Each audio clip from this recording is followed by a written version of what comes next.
The Gypsy Prince, Tommy Fury, defeats the problem child Jake Paul via split decision. Let's send out our blessings. Blessed love and blessed day, old boxing world, boxing nation, fighting world, fight nation. It's Coach Fighting. This is real life boxing. Best double jab straight down the pipe. Hit the like button, hit the subscribe button, hit the bell icon so you can be notified when all new content is being uploaded on the channel of Real Life Boxing. Put the left hook behind it. Share the video, please, and thank you. Very entertaining fight between Tommy Fury and Jake Paul. I got it wrong. I picked Jake Paul to win the fight. I thought that Jake Paul would have been able to do his thing like he usually does and get the victory. I was wrong. Tommy Fury proved me wrong. Tommy Fury proved a lot of people wrong. But a lot of people thought that Tommy Fury was going to win the fight. Very entertaining fight. Both fighters agreed that they were each other's toughest foe up to date. Tommy Fury came out on the front foot, pushing Jake Paul back. Jake Paul walked him into a few shots. Jake Paul landed some big left hooks on Tommy Fury, some big right hands over the top. It was apparent that from very early that Tommy Fury was the more experienced and slightly better skilled fighter, in which he should be.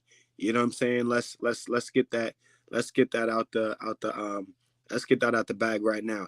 He definitely should be the more polished fighter. He should look like the more experienced fighter. He should look like the better skilled fighter. And he did. With that being said, Jake Paul looked very strong. You can see that Jake Paul was the stronger puncher from early on. Tommy Fury was getting his combinations off, but Jake Paul was landing some hard shots and backing Tommy Fury up and hurt Tommy Fury like 2 times in this fight with some big left hooks. He was pushing him back with the left hook. But, once Tommy Fury felt the power of Jake Paul, he was like, hey, all right, this guy can pop. Let me get to boxing. Jake Paul's jab was on display. Both of them were using a good jab, but Jake Paul has a very good and strong jab, and he should probably start using it more, switching levels with it up and down, learning to throw it faster and not being so predictable with it. Because it is a strong jab, he's kind of predictable with it. He's kind of predictable with all of his punches. And Sean Porter was saying that as well. And I feel like that was one of the issues that he had in this fight. And let's not get it twisted. Jake Paul, he was going for the knockout. Both of these guys predicted knockouts. Jake Paul was going for the knockout. He was swinging for the fences, but he wasn't particularly setting up the shots really well. And he spoke about that in the post-fight presser. Now, we can credit that to him being inexperienced. We can credit that to Tommy Fury just being a better fighter than the people that Jake Paul have fought in the past. But either way you want to slice it, he wasn't doing a good job of setting up the shots. And I think he got a little bit frustrated in the middle of the fight with Tommy Fury's movement. Usually Jake Paul is the one moving around and creating distance and then closing distance. But Fury was on the back foot and making Jake Paul work. He was also using a very good strategy of tying Jake Paul up. Now, the referee, we're not even going to talk about the referee because the referee was terrible. This fight was good for a lot of reasons. Good for something like that as well, like the ref being terrible. Because I feel like in most of Jake Paul's fights, people feel like they are set up and they're staged, for Jake Paul to win. But in this fight, it seemed like the referee was against Jake Paul and almost seemed like they were trying to rob Jake Paul. Now, I know talks have come out. Was this a robbery?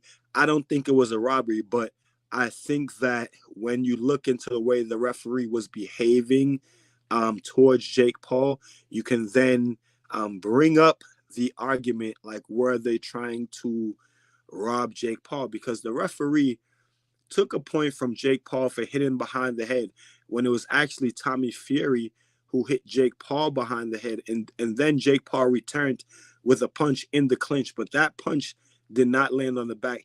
In that moment, it was actually Tommy Fury who landed the punch on the back of the head. and the ref split them up and took a point from Jake Paul. A few rounds later, he took a point from Tommy Fury for holding where Jake Paul had seemed to be the one holding. So the referee was just bugging. But again, I think that both of these fighters did something that they wanted to do, got something accomplished, win or lose. I'm pretty sure both of them, well, definitely both of them wanted to win. And I made a video saying that, would people respect Jake Paul if he beat Tommy Fury? But it's almost going to go down into the opposite, because I think that Jake Paul gained more respect in his defeat against Tommy Fury. Now, I know that people are going to troll him because he just is who he is. He's a problem child. He talks the way he does. I know that people are going to troll him, but, you know, deep down inside in the real boxing insiders, I think that Jake Paul actually gained more respect from the loss than he would have gained from the win. Because if he would have beat Tommy Fury, they would have just said, oh, Tommy Fury wasn't good anyway, even though he is a real boxer. They're just going to say that he wasn't good anyway, and he's just the brother of the Gypsy King, Tyson Fury. But with him losing to Tommy Fury and actually putting up a good fight, didn't get knocked out, didn't get outclassed or anything like that. It was a competitive fight. I think that with him losing to Tommy Fury and putting up a competitive fight, that people can actually see that, okay, this dude is a real boxer. You know what I'm saying? This dude, he got some heart in him. This dude got some dog in him. You know what I'm saying? Going down into the middle rounds, Tommy Fury started putting some combinations together and start touching Jake Paul. Where Jake Paul was landing one punch at a time, and even though he was landing some big shots, Tommy was putting them together, throwing combinations, and Jake would also come out and say in the post-fight presser that that's what surprised him the most, just the combinations that Fury was putting together. So shout out to both of these guys. And like I said, losses tend to do more for you than wins, because I believe that now that Jake Paul has suffered a loss, he will go back. And he mentioned being sick in training camp and being flat. And these are all the real things that boxers go through. Now, people can say they are excuses, and I guess they are excuses when you come out and talk about it after a loss. But either way, it's still reality. And these are the things that fighters go through. Getting sick in training camp, little injuries in training camp. So it is good for Jake Paul to have experienced something like this, lost the fight, and now he can truly see, okay, this didn't work, that didn't work.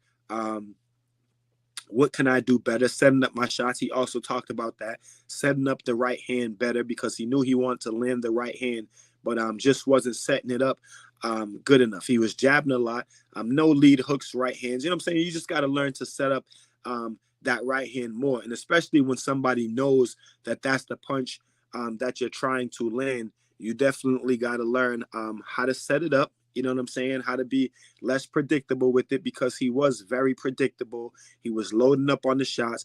He was just very predictable. You can tell, like, when he was, you know, he's dropping his weight on his front foot to so he can, you know what I'm saying, lean over and throw that big shot. I would give him credit, because he is, and this is another thing, you know what I'm saying, like, you know, we had two boxers now. Y'all gonna say Tommy Fury is a real boxer.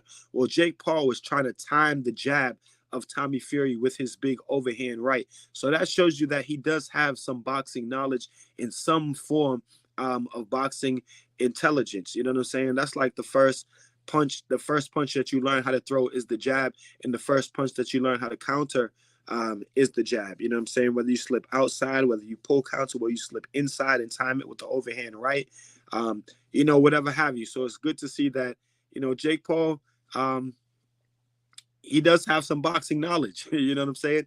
And also good to see that both of these guys are in the gym working, because Tommy Fury looked better than I've ever seen him look. And maybe that's because it was the moment, and he really stepped up to the moment. And like I said, both of these guys got what they wanted to get. Well, maybe not Jake Paul necessarily a loss, but it's the experience. I'm saying Tommy Fury gets to come from underneath the wings of the Gypsy King, Tyson Fury. Jake Paul gets to suffer a loss, go back into the gym and try to redeem himself. You know what I'm saying? Because You know, losses is what defines greatness and how you come back from the loss.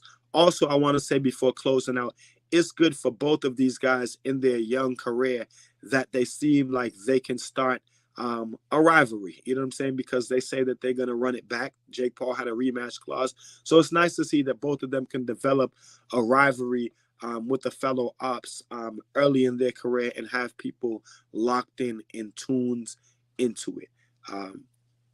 And the result was a split decision. Oh, Jake Paul did drop Tommy Fury with a hard, stiff jab in the last round. But ending decision was Tommy Fury by a split.